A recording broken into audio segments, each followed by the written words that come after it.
dina ma dégg. Quand il dit que le président de la République Bassirou Diomaye Diakhar Faye doit prendre ses responsabilités ci situation bi.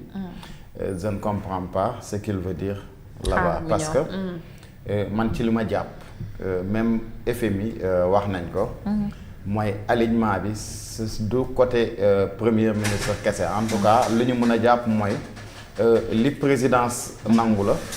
lu ministère des finances nangu la lu primature nangu la. donc jàpp naa ne bu nekkee responsabilité moom. jël na ko foofu ba mu mat sëkk. parce que moom mooy définir quand même politique gouvernement bi. et jàpp naa ne jeu de yo-yo bi bu continuer ba léegi aussi. donc c'est parce que moom ak premier ministre am ñoom ñoo ci bokk position. maintenant nag ma ñëw ci mbir mi xam nga tey. waxoon naa ko fi yàgg na trop. tout sa question bi tout ko Samba. non Samba dégg na ko. non déggu la dama ne.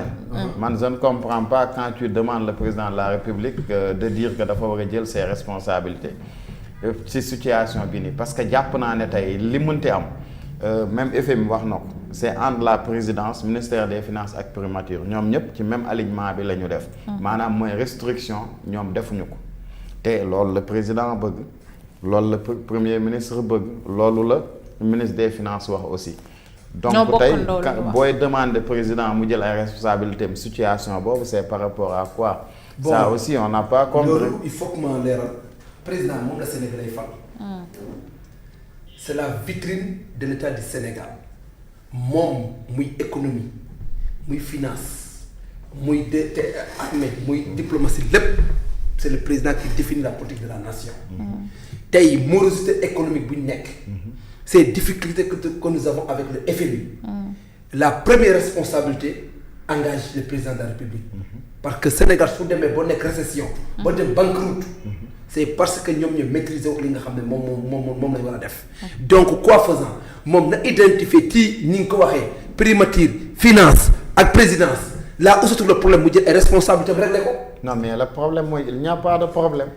selon toi.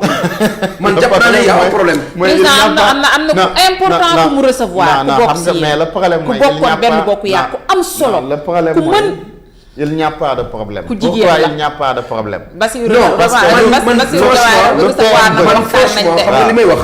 Thierno Malick ndax am na problème xam nga man sama yoon nekkul. ci ndax. gouvernement bi am nañ problème seen biir sama yónnee ko lijjantiwu ma ko. mais man li ma intéressé mooy le problème des Sénégalais. voilà très bien. li ma intéressé que les Sénégalais soient à l'abri du besoin. très bien. que les problèmes des Sénégalais soient le problème de ce gouvernement. que les agriculteurs puissent vendre leurs récoltes. que les étudiants perçoivent leurs bourses. que les enseignants soient payés à l'heure, que tous les travailleurs soient respectés et les engagements et les protocoles d'accord qu'ils ont signés avec les travailleurs du Sénégal. Samba xam nga lu mu la bëgg a wax maanaam le gouvernement actuel presque dañoo faillir na président loolu laa yàq.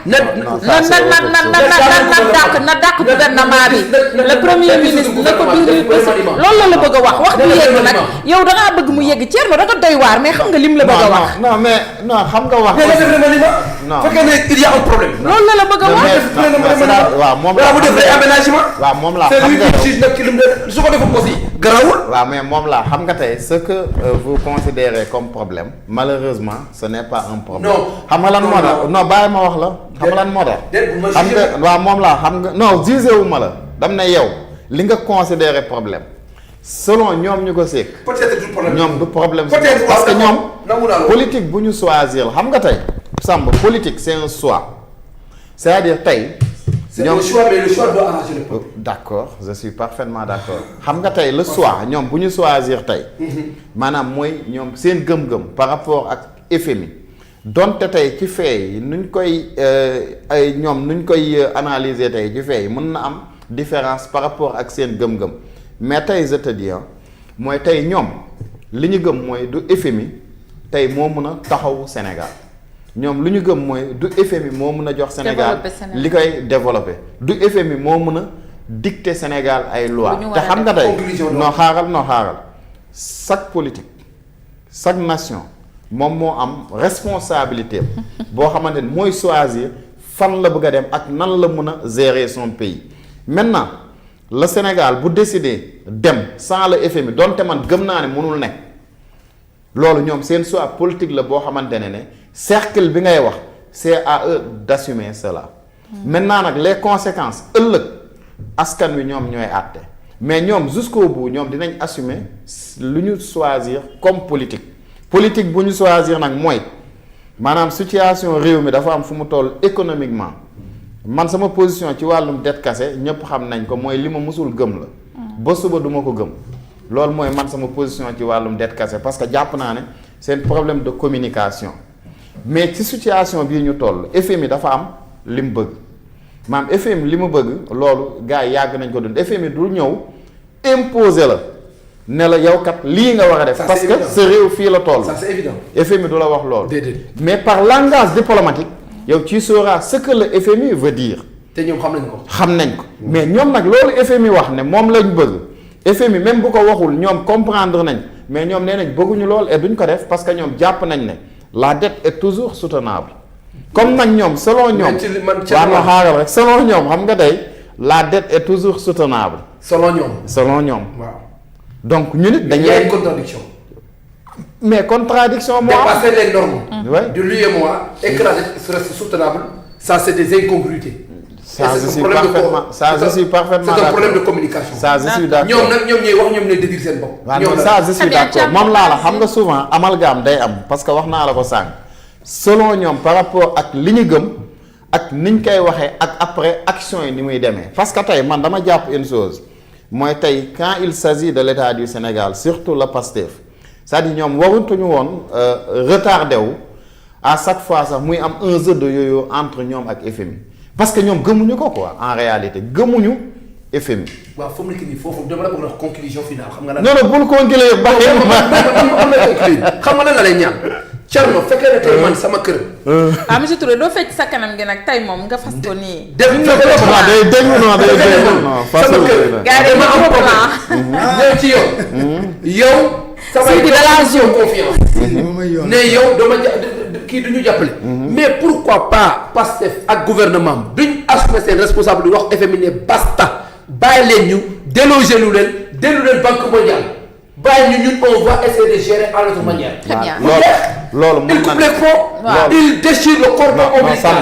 Samba loolu à cisailler. waaw la relation entre le Sénégal et le FMI. mais Samba non loolu mën na nekk su nekkee Pastef décidé nañ pour def ko. nañ ko def mais le problème mooy même si Pastef décidé de le faire le FMI aussi loolu du rôle am parce que FMI aussi son rôle. aywa Thierno doo ñëw ci analyse bi. mais ci laa nekk de. d'accord man kay mënuma fee wax lu wees li ma jot a wax sax. vas-y. xam nga le FMI son rôle Samba nekkul ci jeu de ping-pong bii ñu nekk avec le Sénégal. déedéet ils ne sont pas dans ça. waaw son rôle c'est au moins venir en aide. les pays qui fait du ping-pong. waaw les pays yoo xamante ne soxla nañu ko et tey le Sénégal soxla nañu ko di dem di dikk amul benn njëriñ. amul sens maintenant nag. mbir mi fii la toll mooy FMI du la dicter li nga war a def. sauf que le FMI bu lay jox fonds aussi moom it day. orientation def orientation ci fonds am yooyu. waaw fi nga koy toog léegi nag il s'est trouvé que le président de la République Bassirou Diomaye Faye muy Ousmane Sonko ak ñu àndal ci gouvernement bi gëmuñu loolu bëgguñu ko FMI bëgg na restructuration ñoom bëgguñu restructuration non dama ne FMI du la ko wax mais langage diplomatique bu ñu lay teg. xam nga ko moo tax da ngay xam ne dañ tey FMI. avec FMI au temps de Macky Sall. combien de fois ngay dégg ñu ne la.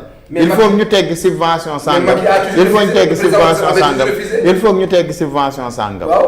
maintenant ñoom dañu nekk ci benn mbir boo xamante ne ñoom même bu ñu bëggee tegg subvention xam nañ ne c'est difficile économiquement c'est difficile peut-être moo tax ñu jëm ci affaire fisc yeeg taxe yeeg yooyu. xaw ci dem pour au moins am lu ñu assurer. mais tey comme ñoom ñoo gëm ne restructuration ñoom niñ ko nu ñu jàppee ne ñoom mën nañ sukkandiku dette bi soutenable na au moins ñu accorder leen bonne foi par rapport à ça. maintenant nag man li ma gëm mooy maanaam entre le Sénégal ak le FMI Sénégal mënta dem sans le FMI parce que ñun on a besoin du FMI. ñoo ngi dem de sans FMI. non demuñu non dañu taxaw fu mu toll dañ taxaw. dañ taxaw quoi DGID li mu liggéey fan yi gisoo ko xanaa. non tey la ñaata la 15. waaw nga xam ils sont incapables fii lañ leen pirate. 2000 nangam milliards. tey la 15 fii lañ leen pirate. ñu toog ay mois de xam ay weer ay fan mënuñoo liggéey. non yooyu moom liggéey de nee nañ. c'est des choses yoo xamante ne. et puis pirate yi fu mu toll laa xamul. ak affaire bi fu ñu toll naka lañ ko négocier laa xamul. maintenant nañu kii rek. nañu seetaan gars yi. yàlla baax xool parce que comme ñoom lañ jox aussi la responsabilité aussi. si ñoom lay delloo. d'ici juróomi at aussi. FMI daal il n'y perd absolument rien. d'accord Bassirou Diomaye Diakhar Faye le président de la recevoir na ku am maanaa.